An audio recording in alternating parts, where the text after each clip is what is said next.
Welcome to Your Strata Property, the podcast for property owners looking for reliable, accurate, and bite-sized information from an experienced and authoritative source.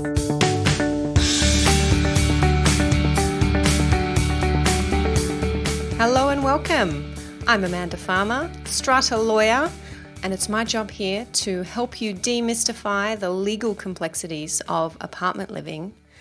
This week we are touching on a very complex issue, building defects. Building defects in our apartment buildings has been a pretty hot topic right across Australia for a couple of years now. Despite multiple reviews and inquiries, it took the emergency evacuation of 2 apartment complexes in Sydney in 2018 and 19 to prompt significant regulatory reform in New South Wales.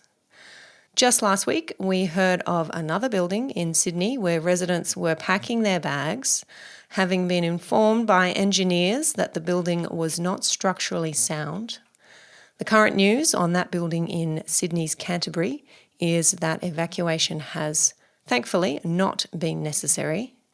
Back in episode number 172, I spoke with Dr. Nicole Johnston about her research report, an examination of building defects in multi-owned properties, which really exposed Australia's building defects crisis and being unintentionally well-timed with the evacuation of Mascot Towers, received a considerable amount of media attention. Its publication was very closely followed by the establishment of the Office of the Building Commissioner in New South Wales and the appointment of our Building Commissioner, David Chandler. Today, I am speaking with the lead author of the newest report, highlighting just how dire the building defect situation is in our apartment buildings. Dr. Laura Crommelin is a senior lecturer in the City Planning Program at the University of New South Wales in Sydney, teaching planning law and governance and undertaking research related to urban housing policy. She is also a fellow at the City Futures Research Centre. Laura is the lead author of the report Cracks in the Compact City, Tackling Defects in Multi-Unit Strata Housing.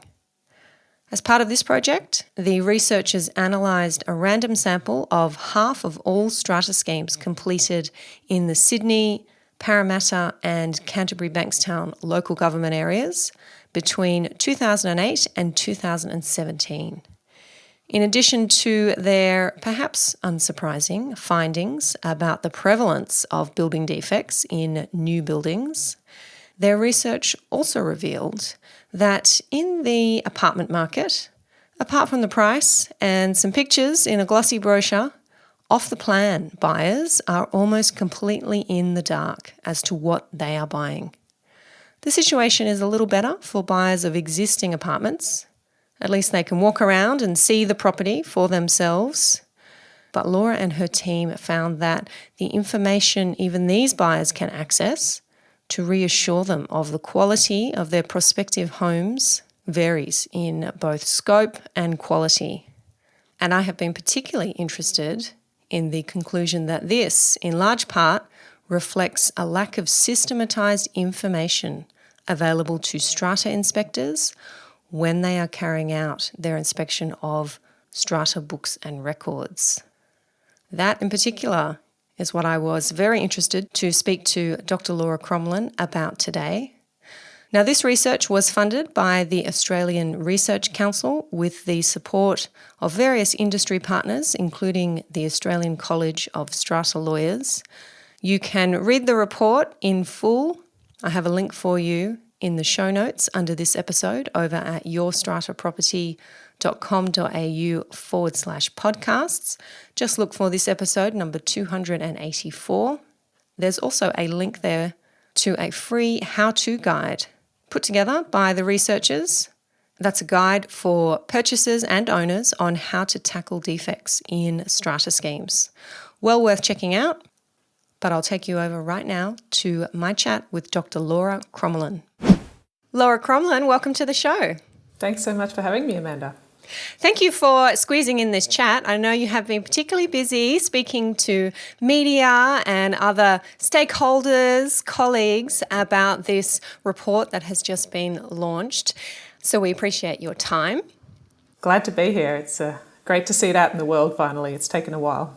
Yes, it has been a long time coming, and it contains some very important information that we are going to get stuck into today. First of all, though, I'm going to ask you about an acronym that you and your fellow researchers have used in the report. It's not one that I had seen before. Jumped out to me. Multi-unit strata title must developments, you've called them. MUST.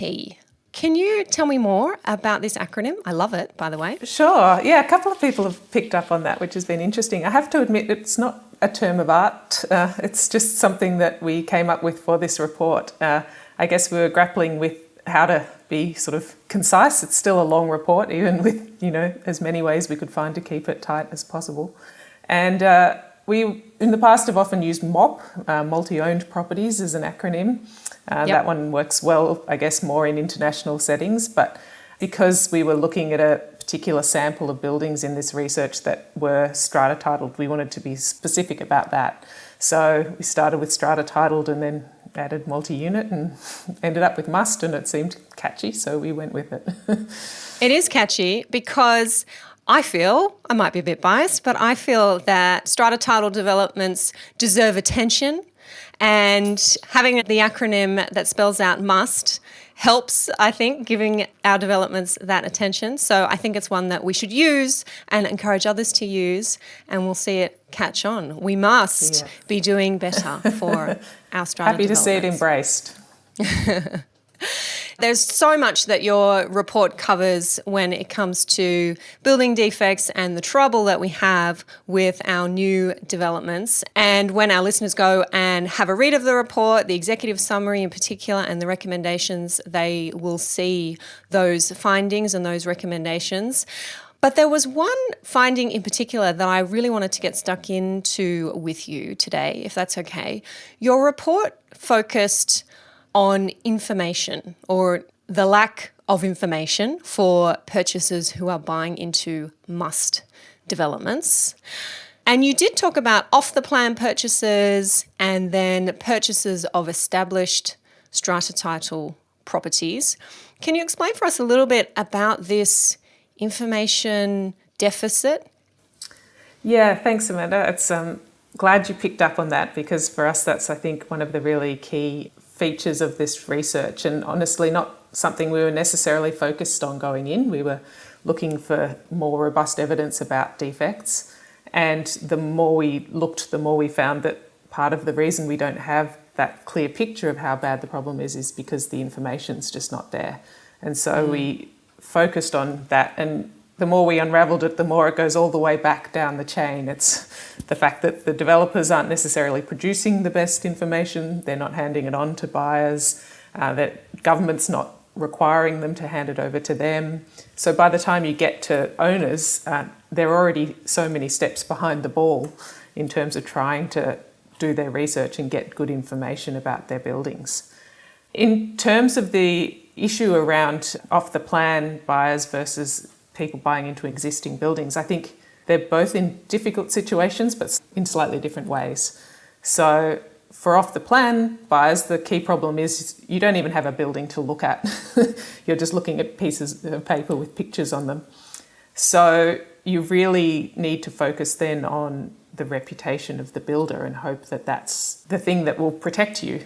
And a huge part of the problem we've seen is that at the moment it's very hard to get a sense of what a developer's done in the past. You have some recognisable names that have been around for a long time, and that's great. That's a bit of an easier scenario, but many, many developments are being done by developers who've changed their names. There's all the phoenixing issues that we've seen and people popping up again in new entities.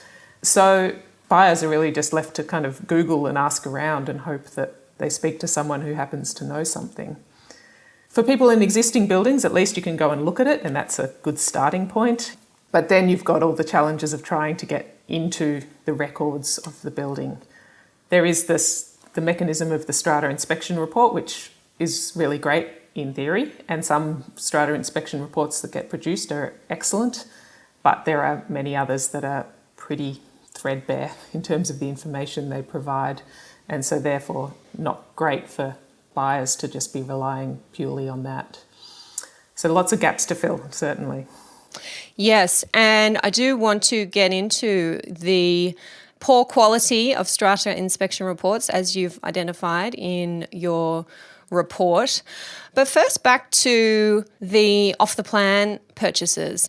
Do you think that what the Office of the Building Commissioner is doing is enough when it comes to protecting those particular purchases? You've mentioned there the reputation of builders. That's something that we see our Building Commissioner, David Chandler, really focused on, and naming and shaming, calling out the bad guys, making sure that's a very public process. Is that enough, or what have your recommendations been for better protecting our off-the-plan purchases? Look, it's a start. I think it definitely will help. The fundamental problem, one of the main things that the Building Commissioner is encouraging and helping to push forward is the idea of ratings tools for developers. So, all developers will get a star rating, and it's an independent third party that's setting up these tools and sucking in as much information as they can about developers. And so you can go and buy a report from a ratings agency and say, what do we know about this developer versus that developer? That's great, and eventually I think that could work quite well, but the problem is, as I said, the lack of information goes so much further back that those ratings tools are only going to be as good as the information they can pull in.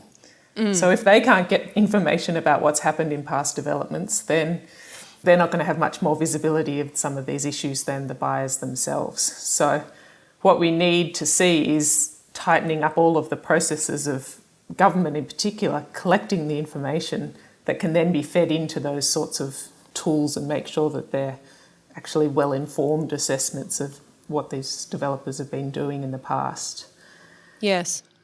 So, yeah, it's a slow process, I guess, to fix up the problems that we've created over many years by just failing to keep a close enough eye on what's been going on in the industry. Yes. And you use the word eventually. Eventually is a popular one in the context of building defects. Eventually, all of this great work that our Building Commissioner is doing will be helping purchasers down the line.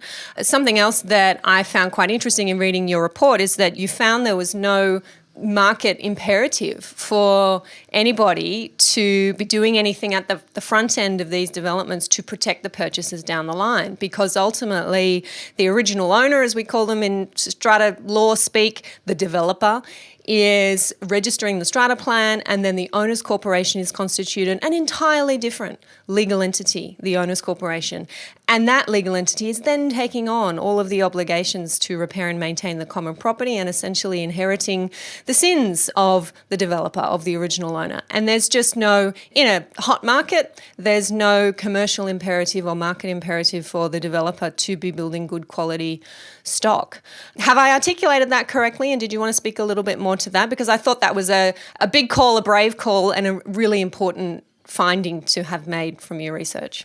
Yeah, look, I think you've captured it perfectly. And you asked me as the sort of second part of the other question about what should change to try and improve that situation. And one of the things we talk about in the report, and it's not our idea, but we've picked it up, is this idea of a building manual. And sometimes I think that language is maybe a little bit confusing. People sort of think, oh, that's a super technical thing that the building manager might use. But what we're really talking about there is a very comprehensive set of documentation that relates to all the aspects of the building that owners need to know about. And might come down to very simple things like how do you use certain features of the building, how do you make the building run well, but also, some of that more technical documentation that you might need if you find you have defects. And at the moment, there are maybe some developers out there who are doing a decent job of handing that information over, but in lots of cases it's not happening. And it's not even something that needs new laws. We've got laws that say it should happen, they're just not enforced. And again, it's the same problem that if you're an owner and you don't get that information and you think, well, I should be entitled to it, it's up to you to go and get it and go up against a developer and push for that. And it's a really tough road to sort of force a developer in that situation to do it if they don't want to. So just making sure that when developers hand over the building, they're giving all the information that's needed. And that in itself, I think, provides an additional level of oversight, because you can take that to some experts, get them to look at it, say, does anything here look really concerning or unusual to you? And then within a few months of moving in, you've got a better picture of what you're dealing with than, what often happens with owners, where it's 6, 12, 18, 24 months down the track before they start to think, oh, something's not right here. And now, where's the developer? They've moved on. You're sort of digging yourself out of a hole at that point. So is your suggestion that this building manual be given by the developer to each purchaser as part of their actual contract for sale, and not necessarily, or perhaps it's a bit different to what we call in New South Wales, the original maintenance schedule, which is to go to the Owners Corporation at the first AGM? So are you suggesting a bigger obligation towards the actual purchaser as opposed to the Owners Corporation? So I think it would include both parts.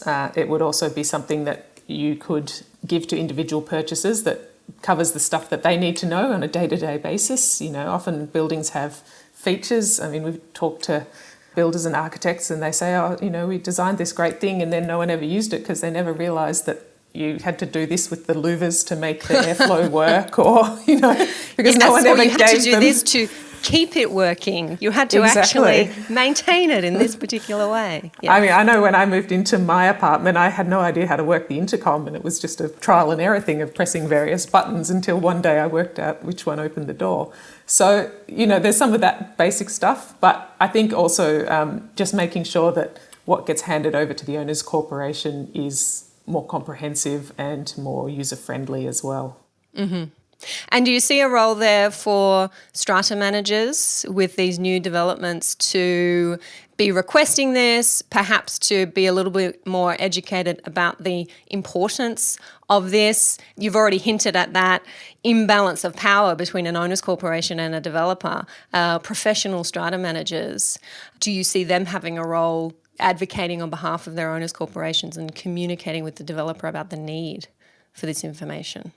Yeah, I think that is great. And for those buildings that are fortunate to have a really good strata manager, it clearly makes a huge difference to how well the building runs. I guess the tricky part there is that's a financial outlay, and not all buildings have strata managers. So we need to make sure that it's also possible for those people who don't have that extra support in place to navigate these kinds of issues. And I think that touches on something that you sort of mentioned in passing before as well, which I think is a really important part of all of this. We've had a lot of conversations during this research about, okay, well, we'll just give people all the information and we'll, more is better.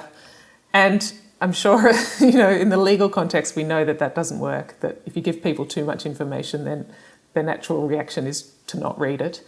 And as you mentioned, often people are making decisions about buying property in really tense, heated up circumstances where you don't have a lot of time to do research and get lawyers to review things for extended periods of time and go back and forward and discuss with the developer. And often, it's an auction and you've got a short period and you've got to make a decision. So one of the other things that we need to do is make sure that we have systems in place that hand over the key information and in a way that people can navigate without too much trouble and without requiring too much expert support. So it is really tough to get that balance right. You need the information to be complete, but you also need it to be digestible. You have identified the poor quality of strata inspection reports, and you've also in your report mentioned the shortcomings in reporting and document management by owners corporations and strata managers. And I have to say, Laura, when I read that, for me, I felt somewhat vindicated. I have been speaking for many years about my on-the-ground experience with records inspections, and listeners to the podcast will be familiar with the frustrations that I've expressed, and I know many of them have experienced when they go to look at books and records, whether it's a new building or an older building. Can you share with us your particular findings? Because this is the first time I think that we have a comprehensive academic report like yours that calls out these problems and makes some recommendations for improving them. So what did you find about books and records of owners' corporations? Yeah, I think it's a really important issue to focus in on. And I think one of the things that we've seen with what's happened with the building commissioner so far is there's been a real focus on the sort of the front end, the phase up to the end of construction, which makes a lot of sense. That's where you minimise the number of defects. But then there's still this whole issue of what happens with buildings once they're up and running, and record keeping is a huge part of that. And it's really tough to do it well. You've got people moving in and out all the time. You've got new people joining committees, leaving committees. You have what seems to be a pretty high level of turnover amongst strata managers. So, that inevitably disrupts the information that gets kept and how it gets stored and managed. So I think we need to think about how we do this information management process better in existing buildings, because without those records, again, buyers are just at a real loss in terms of how to find out what they're taking on. And it's no good for the owners either. If you're trying to deal with a problem in your building and you've got no idea if anything's been done before, or whether your insurance is going to cover it, all of those problems. From the buyer's perspective, the issue with the strata inspection reports, I think, is really, really important. So we looked at a few hundred strata inspection reports as part of the research, and we were pretty surprised at how much they varied from each other. So these are, just for our listeners who might not have heard this term before, these are the reports that may be produced by a vendor, or you may engage a strata inspector to go and look at the books and records of the owners' corporation to give you a summary, an overview, a report on the state of those records. What is the need to know about this building based on the records that we've looked at? That's right. Yeah, so it's one of the main ways that people buying an apartment can try to protect themselves, by getting a feel for what's going on in the building and what's happened previously. And they do have some sort of things that they're generally pretty consistent on, and that tends to focus more on the sort of the financials of what's going on in the building, what's in the sinking fund, what major expenses and things have been. But we were looking particularly for how much they talked about defects, and we found that in many cases they didn't talk about it at all. So I think 12% of the reports that we looked at didn't even mention the issue of defects. And then another percentage sort of said, oh yes, there might have been some defect problems, but didn't provide any evidence to support that. So not a great resource for people who are trying to do good research about whether the buildings had problems with defects and whether they've been fixed or not fixed, which is also obviously really important. Buildings may well have problems and have dealt with them well, and that's completely fine. Mm-hmm. And speaking to strata managers and strata inspectors, it sort of became clear that it's a pretty unregulated industry. There's not a lot of government oversight. There's not a lot of requirements in terms of training of how to do this. So you've got some really great professional, long-standing strata inspectors out there who are doing comprehensive reports and know exactly what to look for. And you've got others who I think are sort of a bit less confident and a bit less clear in the way that they put the information together. One of the things in the report that really struck me, we spoke to one strata inspector who's been doing it for a long time, and he said, people think, it's just about looking at pieces of paper and summarising them, but we actually think of ourselves more as storytellers. You have to piece together a story of what's happened and why things have happened, and often that means filling in gaps or knowing that there should be a bit of information over here that's not there and going and asking for it. And without that experience and that sort of know-how, I think you do just get a report that's much more kind of a tick box exercise. So one of the things that we recommend is that we tighten up and make more consistent what reports look like and what they cover, so that people are getting a better insight into buildings they're considering. Because you don't know what you don't know, right? So if you are not an experienced strata records inspector or not an experienced strata owner even. I often tell people that they should go and look at the records themselves because they are the ones with the vested interest. They are the ones who are likely to spend the time and put the effort in. They're making a huge investment with their property purchase, and they can sit there and read through emails and flick through the documents and look for any references to the particular apartment that they're buying. But even then, unless you have lived in strata or owned or invested, had some experience, you might not necessarily know that the tribunal is a thing and we should be looking to see if there's litigation going on to assess the harmony within the building. You might not know that there's such a thing as special levies or strata loans or capital works fund forecasts. And you can appreciate how a more experienced eye can fill in those gaps or even just identify that there are gaps and then there are alarm bells to be rung. Yeah, exactly. The other thing that was really interesting that I don't think we'd thought about before was they're saying that we're getting more big buildings and often they have both a strata manager and a building manager. And increasingly the building manager holds a whole lot of records that relate to what's going on in the building, but the way the strata inspection system's set up at the moment, you don't necessarily get access to those and you might not know that you should be asking for those. So again, there's another whole set of information that's happening somewhere else that not everyone's getting a look in. Yes, that is definitely a big problem that I see on my side when we get to litigation or some form of dispute, and I am told by clients that they've gone to have a look at the records or I've gone to have a look at the records and things aren't there because they're held by the building manager. And then we end up having a legal fight about whether or not documents that are held by the building manager are documents that are in the custody or control of the owners corporation. And if you look at the Act, what's the obligation on an owners corporation to produce documents? It's not an obligation on a building manager. So what power does the tribunal have to make orders? There are some real loopholes there. So that's another great one that you've identified. Yeah. I think the other one that maybe we're in a bit of a transitional phase at the moment, but the sort of mix of things that are happening online and in portals. So some things are going into these sort of new portals that in theory should make stuff more accessible, but not everything's going into those. Some things are still sitting in old style strata management storage systems. There's a huge mass of information floating around in emails that may or may not get filed and named appropriately. One strata manager just said sometimes it's a nightmare. You go in and everything's just called email 1, email 2, email 3, and you think, where do I even start with trying to work out what all of this is about? So yes, I actually made that note while I was reading through your report, question marking why hasn't improvements in technology made more of a difference here with the management of books and records? You would have thought that there would be better systems, better processes. And I wonder, is that because each building, each strata management company is left to do it the way that they do it? And do you think having some standardized record keeping and auditing perhaps of those records for that very purpose to make sure everyone's got the same stuff in the same way, is that the answer here?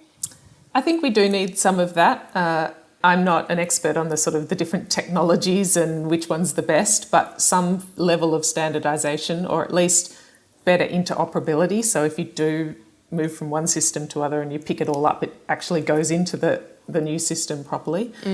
I think the other thing here, though, is that we always tend to get excited about technology and it can do great things, but it never removes the need for people's time to run it and manage it and tidy it up. And I think it's a bit the same thing that we're seeing with some of the solutions that are being proposed to the government having better information. And there's a lot of talk about new digital twins and high-tech strategies that the government can use to get better visibility of buildings and better record keeping. And on one hand, that sounds great, but I have to admit I'm a little sceptical about whether that's better than just investing in some time for people to sit down and sort through the documentation and catalogue it properly and put a spreadsheet together and just do that really slow, painful, tedious work that is often what needs to be done to keep things running smoothly. So I think we also need to look at things like how many buildings strata managers are responsible for, how that sort of model works, because I think that's probably contributing to the issues as well. Yeah, I think you're right. It's an entire confluence of events and various issues within the management of our buildings. From that point, we can start talking about strata managers not charging enough for their services, and that's why they take on so many buildings, and that's why records can't be managed effectively. Really hard problems to solve in isolation. But you have managed to make a number of recommendations, which is admirable with all of the data that you've been through. How do we make sure that our government is hearing this and that things are going to change? Are there things, you've done the hard yards now, it's over to us. What can we do to make sure our government takes up the recommendations that you've made? Great question. I'm not sure I have the answer. We certainly do our best to try and get reports like this in front of the government. I mean, I think at the moment in New South Wales, at least, we're in a pretty interesting space on this issue. We actually started doing this or looking into doing this research in 2016. And at the time, a huge part of what was behind the interest of our industry partners who are involved in the research was just getting this issue on the agenda, just getting some sort of attention directed towards this. That's not a problem anymore. Ever since Opal Tower, this issue has had plenty of attention, plenty of government resources directed towards it. So I think the thing that we're sort of thinking about now is how do we keep that going? How do we keep the momentum there? We've seen, a couple of parliamentary inquiries, which I think has been really helpful. That, helps to bring all of these different stories and issues to light. And, I mean, we again had a story in the media about a building potentially in Sydney being evacuated because of structural concerns. So if that keeps happening, this issue is probably going to stay on the front pages. But it's also about thinking more broadly about the role of housing in our society. So for us as housing researchers, we often think about the fact that so many of the things we do come back to the really simple observation that if you give people good housing, all of their opportunities, all of their sort of trajectories in life tend to improve. And I think really slowly but surely we're seeing a broader recognition of that. And so I think this is part of that broader story, that we should think that government is responsible for making sure that people have good housing. We should think that that is something that we have a right to, not just a sort of, it'd be nice to one day have a house if I can work hard enough. And that doesn't leak. Exactly. Leak, yeah. I mean, we're not asking for much here, really, when you think about it. So I guess trying to make sure amongst all of this that we're telling that broader story as well about why housing is so important, why getting housing right is so important, what the role of apartments and strata title is in that mix, which I think is a really important part. And then tying that in with broader discussions as well around affordability and accessibility of housing.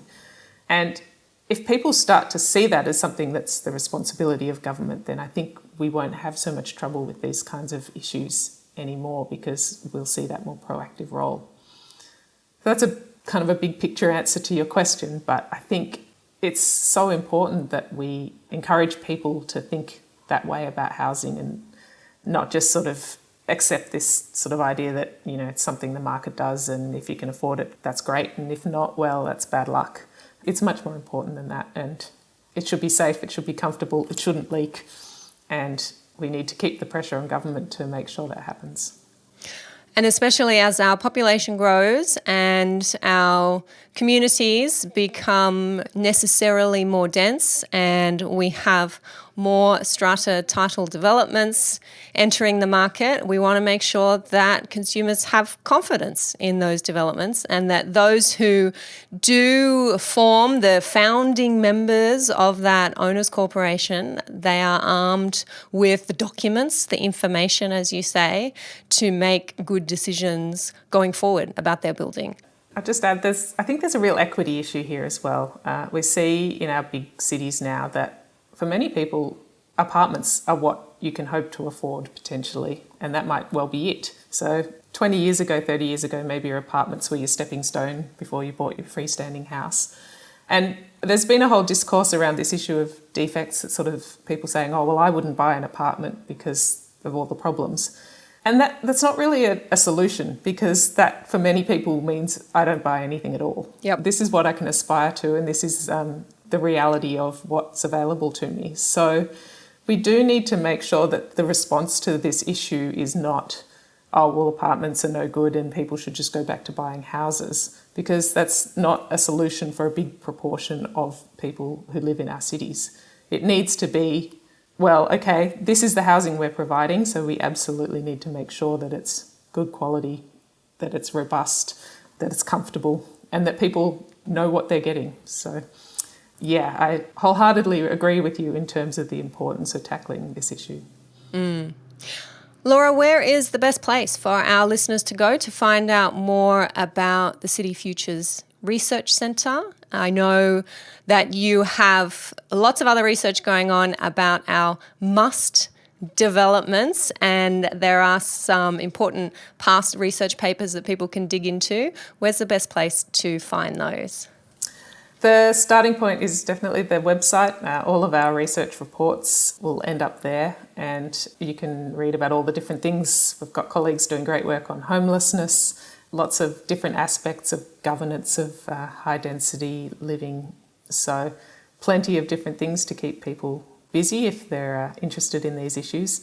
We're also on Twitter, so if you look us up, UNSW City Futures, if you're a Twitterer, then we tend to put out information about everything that we're publishing there, and on LinkedIn as well. So a few different places, but the website is cityfutures.ada.unsw.edu. Perfect. And we will make sure that there are links to all of those places in the show notes for this episode.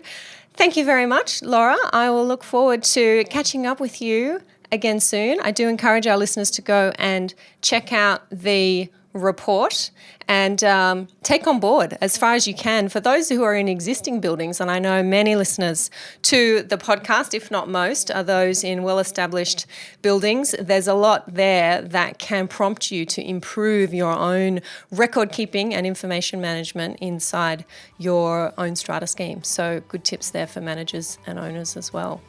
Thanks so much for having me on, Amanda, and it will be lovely to catch up in person one day. We're getting there. Thanks, Laura. Thanks again. Thank you for listening to Your Strata Property, the podcast which consistently delivers to property owners reliable and accurate information about their strata property. You can access all the information below this episode via the show notes at www.yourstrataproperty.com.au. You can also ask questions in the comments section, which Amanda will answer in her upcoming episodes. How can Amanda help you today?